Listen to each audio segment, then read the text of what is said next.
Puddle of Dark Futures. It started like any other rainy afternoon, the kind where the sky weeps and the world feels distant and murky. I was walking home, my shoes splashing through shallow puddles. As I glanced down, a peculiar one caught my attention. It shimmered unnaturally, reflecting not just the sullen clouds above but something else, something that looked eerily like my future.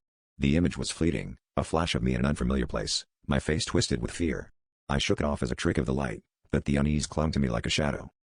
Days passed, but that puddle haunted my thoughts. I found myself drawn to it again, standing there as the rain began to fall once more. The water rippled, and the vision returned, clearer this time.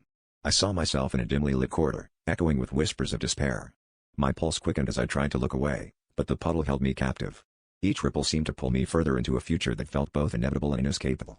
Why was it showing me these things? What was I supposed to do with this knowledge? Determined to break free from this strange obsession, I avoided the puddle for a week.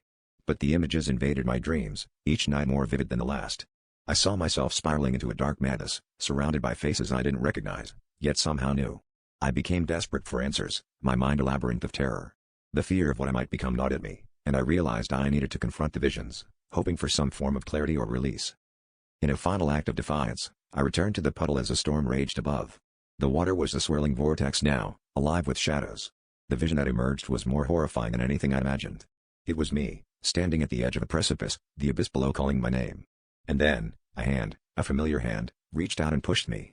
The puddle shattered, the water spilling onto the street, leaving only the echo of my scream in the downpour. As the rain washed away the last trace, I understood, the future it showed wasn't set in stone, but it was a warning I could no longer ignore.